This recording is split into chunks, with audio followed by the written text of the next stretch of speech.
Good afternoon, everyone, and happy holidays. My name is Lori Bumbaco. I'm a registered dietitian. I'm also board certified as a specialist in oncology nutrition, and I'm presenting to you live from inside Cancer Wellness Center in our amazing demo kitchen. Hopefully soon enough, we can all gather together here and we can explore some fun things inside this demo kitchen. But it's a pleasure to be able to present to you today as part of our program. It's an ongoing series called Ask the Dietitian, and I once a month present on a topic of interest. So for the month of December, our last Ask the Dietitian of this year, I thought it was only appropriate to discuss a relevant topic, and that is stress. So if you haven't noticed, sometimes this time of the year, our shift in our schedule, our shift in our social events can shift our eating habits. And it might be related to stress. And so why not dive deeper into the relationship between food, nutrition, and stress? So what I'd like to do is typically how I present this program is create a PowerPoint presentation, which I will share with you as I share my screen. For those of you who have registered for the program, you will get a copy of these slides. And I thank you all so much for attending and look forward to more Ask the Dietitian series. So I'm going to share my screen now and present all about stress, the holidays, and nutrition. So on the agenda, I'd like to first just briefly explore how stress, food, and nutrition are related. There were a few questions that were submitted. Thank you for them. And I'm going to review them and try my best to answer them as best as I can. And then along the way, provide some nourishing solutions so that you could find some ways to easily integrate into your day-to-day routine some choices and some nutrients that will benefit you, both mind and body. So are you feeling stressed right now? You are not alone. According to a survey done in 2020, 1 in 5 adults reported that their mental health was worse than it had been in the previous year. And this may be related to the pandemic. I think that the survivors that I work with are certainly not immune to feeling stressed and feeling anxious and how that impacts their ability to eat the way that they would like to. And that is something that I do explore with them. We are concerned about stress because certainly it can lead to some unhealthy behaviors, including smoking, overeating, and also physical inactivity. Now, what about this relationship between food, nutrition, and stress? If you were to search online, you might come across a lot of different suggestions or recommendations or guidelines, and it really depends who you ask what you hear. So I thought I would test that theory out for myself, and I just did an online search for stress-busting foods or stress-reducing foods, and it was pretty impressive. All the different images, and this is just a handful of them, that I came across from some pretty, I would say, unreliable websites. And I think the information that's being presented is oversimplified, but it seems like there's no real consistent recommendation in according to stress-busting foods or how to enhance our mood. And if you ask me, if I were to try to navigate what was best for me, I think that would create more stress. So I'm here to set the record straight and to help you understand a little bit more confidently what food choices make the most sense for you, again, to enhance your well-being, both mind and body. So food, nutrition, and stress, the relationship between all of those things. Do foods reduce stress? Not quite. What we understand right now is that there are only associations. So there's a relationship somehow between the food that we eat and our mood, but there is no cause and effect. So it's not fair for us to say, if we eat this, we're going to lower our stress. It's just so much more complicated than that. Stress may cause change in eating habits. And that's what the research is showing more clearly. It may not be the opposite relationship. So this is good to know so that we can base our decisions on what to eat on that. So this I wanted to include was a nice review article published just last year. And I know it's a complicated figure, but it explains how complicated the relationship is between food, nutrition, and stress. So our physical and our mental health, if we are what would be defined as quote unquote in good physical and mental health, chances are we're going to eat a good quality diet. And I'm going to describe what that good quality diet looks like in a moment. So if we eat a good quality diet, guess what? That only enhances our physical and our mental health, right? But the opposite also is true. So if we are in quote unquote poor physical and mental health, we probably will also choose a poor quality diet. Now we think we're not sure yet, is it the chicken or the egg, right? But research again is pointing to the fact that it may be our physical and mental health influence more strongly our food choices and not the opposite. It's not that our food choices influence our physical and mental health. It probably exacerbates those conditions, but hopefully I'm explaining this in a way that makes sense. It's more likely that our physical and mental health influence what we eat. Okay, so let's get to those questions. As I mentioned, there were a few and they're great ones. How does stress affect metabolism, and what about digestion? What is oxidative stress? Can we reduce it with food? And the last question is what are some ways to manage stress eating for those of us that snack? So the issue with stress, let's talk about those, how stress affects our physical health. So there's quite a few. Both acute and persistent chronic stress will impact our digestive system. We have seen that it can increase the risk for weight gain. It can raise blood pressure. It can lead to risk for heart disease. In acute stress situations, we do find that individuals report a reduced appetite. Our immune system is compromised. People report muscular pain, sleep disruption, as well as anxiety and depression. So what about metabolism specifically? So as I mentioned earlier, acute stress. This can impact our appetite actually. So under the phase of acute stress, and this is a perceived harm or perceived danger, what happens is our body responds, and it does so by raising adrenaline. And when we have high levels of adrenaline in our body, this reduces our appetite. And it also reduces blood flow to our digestive system. So our digestive system sort of slows down. And it does this because the blood flow is going to go to the vital organs so that we can fight or flight because of that physical danger. Now, once acute stress resolves, there is actually something called chronic stress, and probably that's what most of us are experiencing, low levels of chronic stress.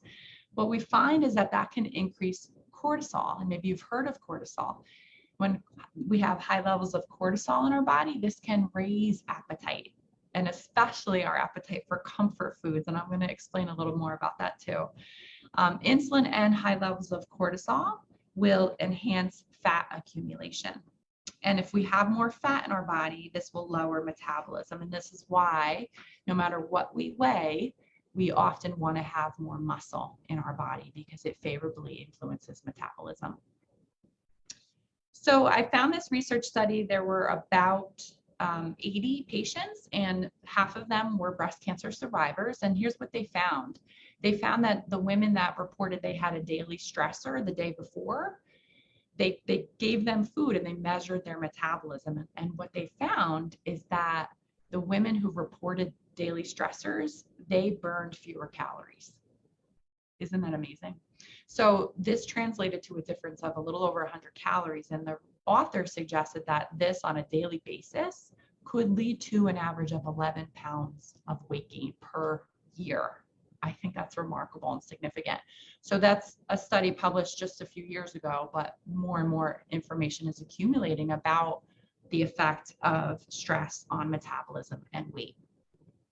Now, what about digestion? Have you ever had a gut-wrenching experience or certain situations that you felt nauseous or you had butterflies in your stomach? Well, those are very real sensations. The GI tract, our digestive system, is sensitive to emotion. So all emotions that we possibly could feel, they can trigger physical symptoms in the gut. So maybe you've heard about this, the gut-brain connection. So experts call the gut and the system that resides in our gut the second brain, or like the mini brain. And it's called the enteric nervous system. The enteric nervous system is two thin layers with over 100 million nerve cells that line our digestive tract, and almost from start to finish, from the esophagus to the rectum. So they communicate with one another, our gut and our brain. So we have these microbes that live in our gut, that's called the microbiota, and they may send signals to our brain using the vagus nerve. So the vagus nerve is in our brainstem, and it runs through the nerves to our abdomen. So this is a kind of like a highway for them to communicate with one another. And then also the microbes secrete hormones such as cortisol. And so we saw what cortisol can do over time. It can raise our appetite, especially for comfort foods. Microbes influence inflammation, and high levels of inflammation have been shown to contribute to depression. Microbes also secrete serotonin and dopamine. Those are feel-good neurotransmitters, and they are responsible to regulate mood and affect our mental illness. Research is needed though. So we are just now learning about this connection, and it's really exciting, but we still need more time to sort through, are there any ways that we could influence this dynamic way that these two brains communicate with one another. So back to that enteric nervous system, it has a role and like kind of a big job. It controls digestion. So literally from swallowing to releasing enzymes. From when we smell or see food, it'll start like producing saliva, releasing enzymes so that we can digest the food, and also help with nutrient absorption and help us to eliminate. Now, intestinal distress, it can be the cause or the product of anxiety, stress, or depression. That's what we're still trying to figure out.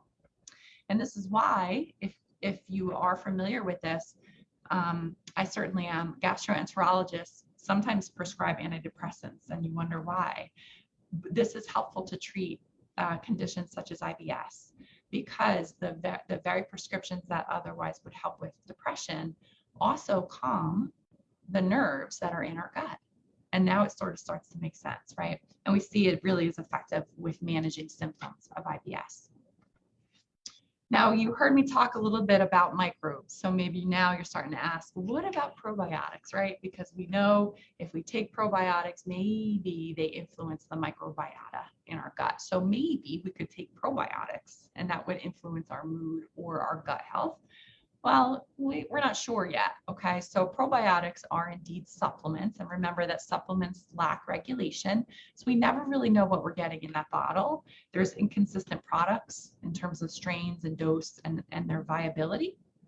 And the jury is still out about supplements. We just don't know enough yet. So in the meantime, experts advise that we eat our probiotics and prebiotics. So probiotics from plain yogurt to kefir and kimchi and kombucha, which you see on the slide there, as well as miso or apple cider vinegar. Those are great examples.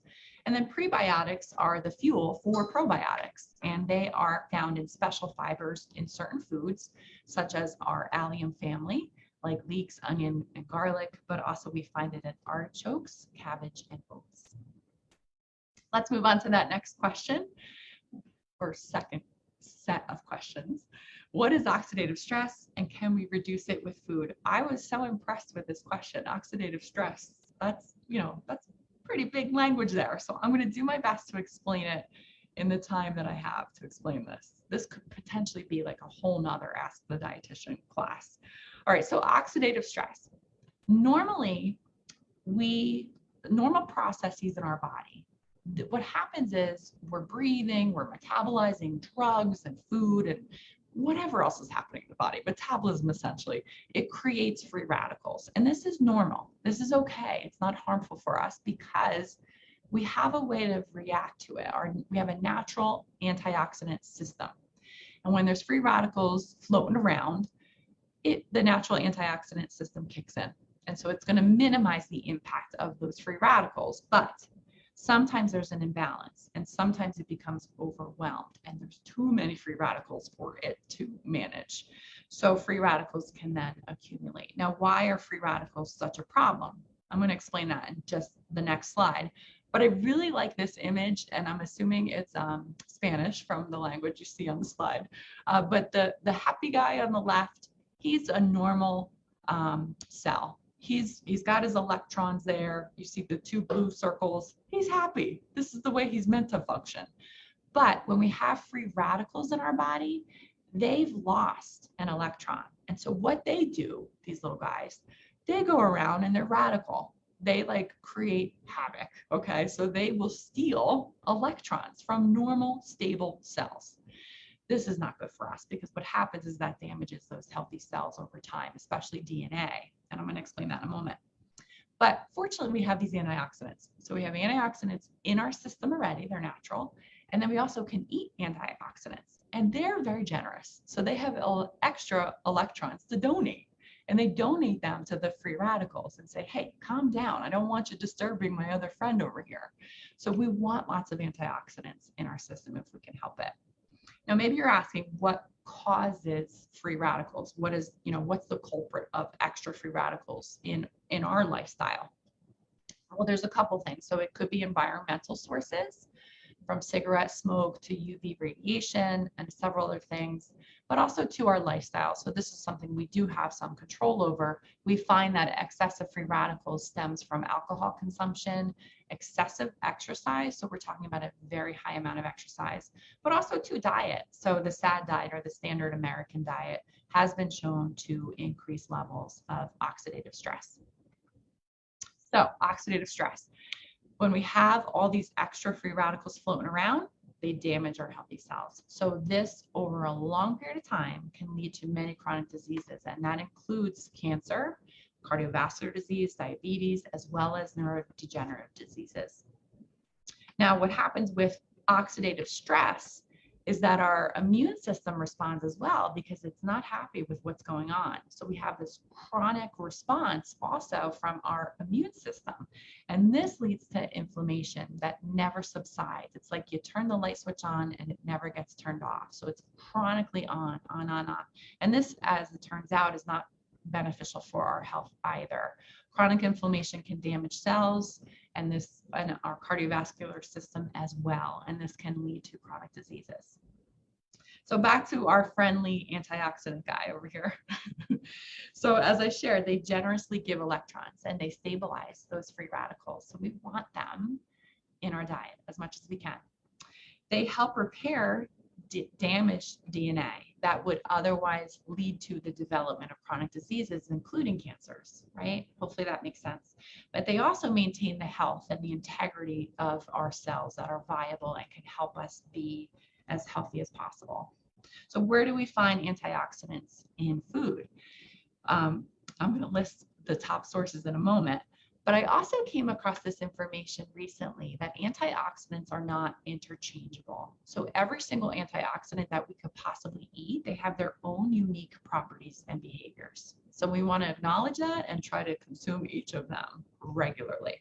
So here's our list. So vitamin C, maybe you've heard of vitamin C. It is the most potent antioxidant that we know of. It's found in red bell pepper, orange, and kiwi.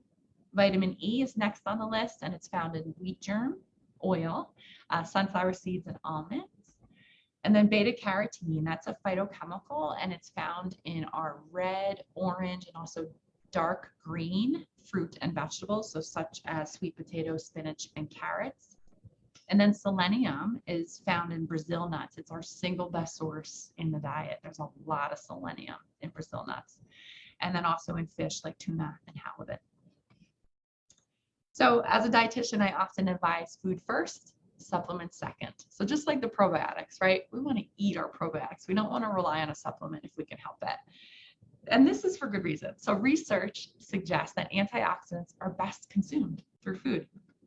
High dose supplements, like a high dose vitamin C, over a period of time, that can actually do the opposite and not work like an antioxidant, but work like a pro-oxidant. So it would increase that oxidative stress that we're not looking for.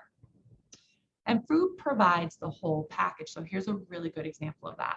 A cup of fresh strawberries, it gives us 80 milligrams of vitamin C. That's as much as women need in a day. 80 milligrams will cover it.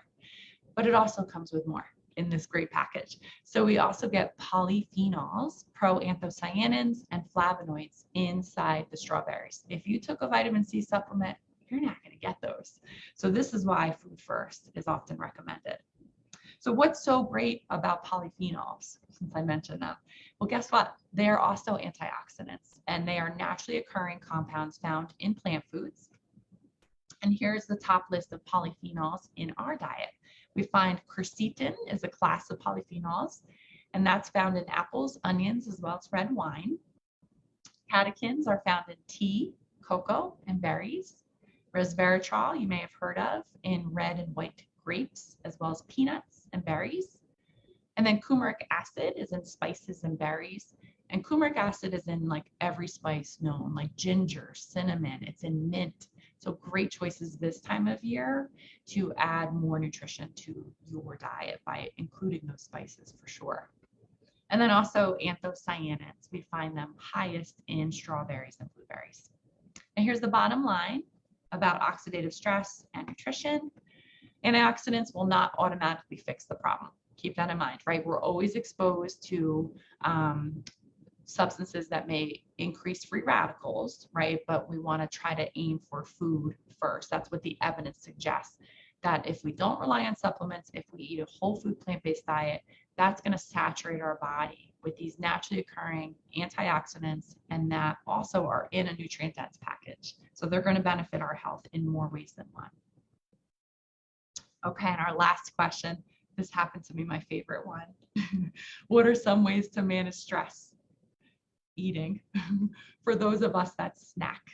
Okay, so let's first talk about snacking, right? I want you to consider your snacking habits. Do you fall in one of two categories? Would you say that you snack because you're craving something? Do you use that word literally, craving? Are you mindlessly snacking, like in front of the TV? Are you snacking on ultra-processed food, which I'm going to talk about in a minute? Or are you snacking this way? Are you snacking because you truly feel hunger and you're acknowledging, I'm hungry, I need to eat?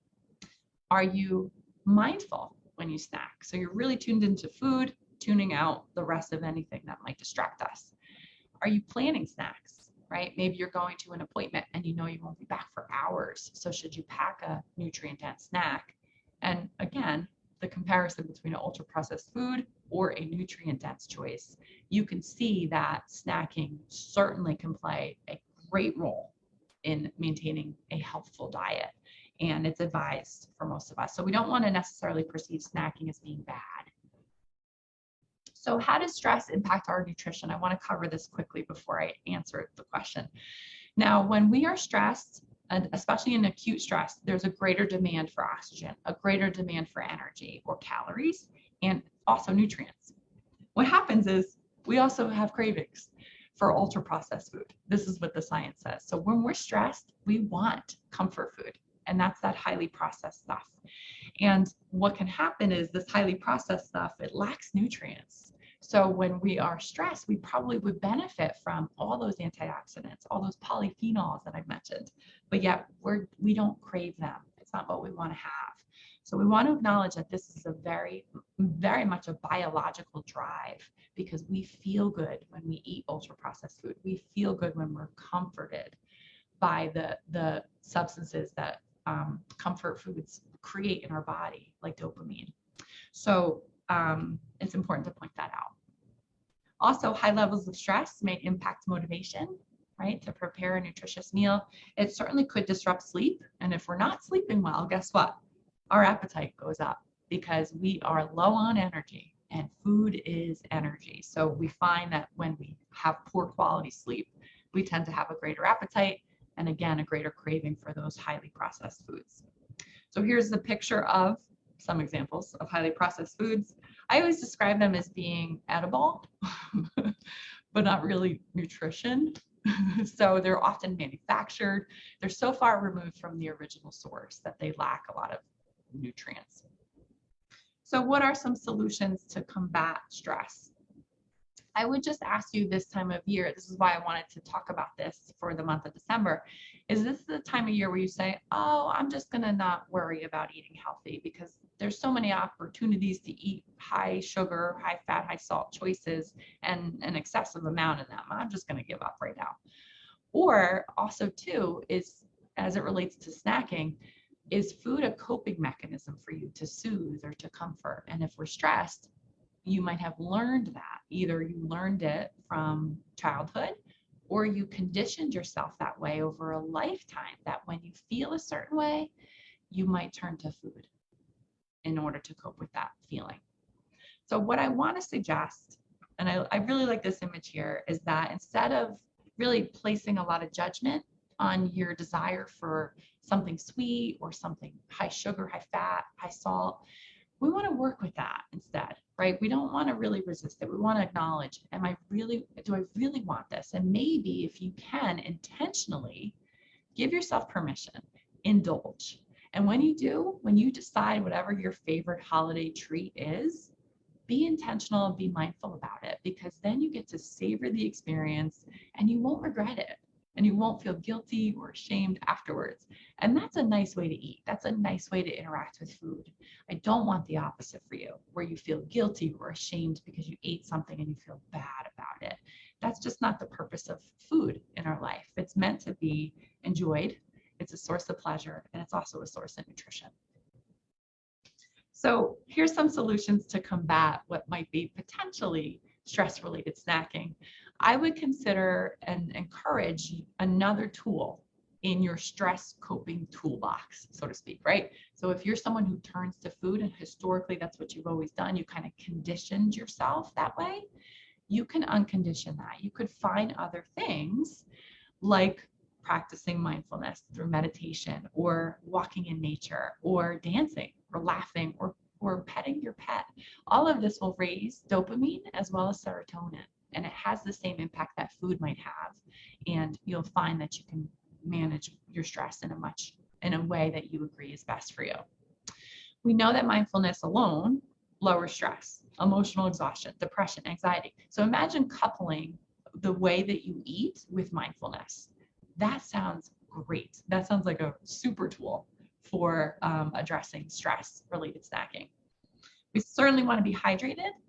If we are mildly dehydrated, our levels of cortisol increase. And remember what cortisol does. It increases our appetite, increases our desire for comfort foods. Indulge with intention and plan nutrient-dense snacks. Guess what planning does? It reduces stress. So kind of a good idea, right? Solutions otherwise to combat stress. I was thinking, okay, you probably want some ideas for nourishing snacks. And I would say this is sort of the list to go off of. I would say these are some of the most nourishing choices we could have, especially if you like a little crunch. That air pop popcorn, the roasted chickpeas or roasted beans, nuts and seeds, they're going to give you that crunch and that satisfaction, but really bang for buck for nutrition. I love the idea of partnering hummus, nut butters, low-fat dairy, or alternatives with some fruit or some vegetables. It's a great partnership, certainly very nutrient dense and very satisfying, right? It's going to hold your hunger. And then also to some great sweet fruit choices like frozen grapes. If you've not ever had dates or dried figs, I encourage you to try, because they are so naturally delicious that you'll be happy you've included them. So just very quickly, I want to summarize with what the research has suggested about mood and anxiety in terms of diet. And they look at actually observational studies. So they look at large groups of communities and people, and what are they eating and how do they report their mood is. And here's what we find. So this was a large trial called the SMILES trial. How clever is that? And those with a high intake of fruit and vegetables, they reported that they had increased levels of happiness, higher levels of mental health and well-being compared to those that had a low intake. Also, this is another study. Those who reported that they eat a healthy diet had a reduced likelihood of depression. So what is this healthy quality diet? What does that look like? It's not very hard to decide. It's high in fruit, vegetables. It also included some fish, some anti-inflammatory fats in those, and then whole grains. More research, those who eat a Mediterranean diet also have a reduced risk for depression And that's those who eat it but don't live in the Mediterranean, because I think living in the Mediterranean would make for certainly mental and physical well-being.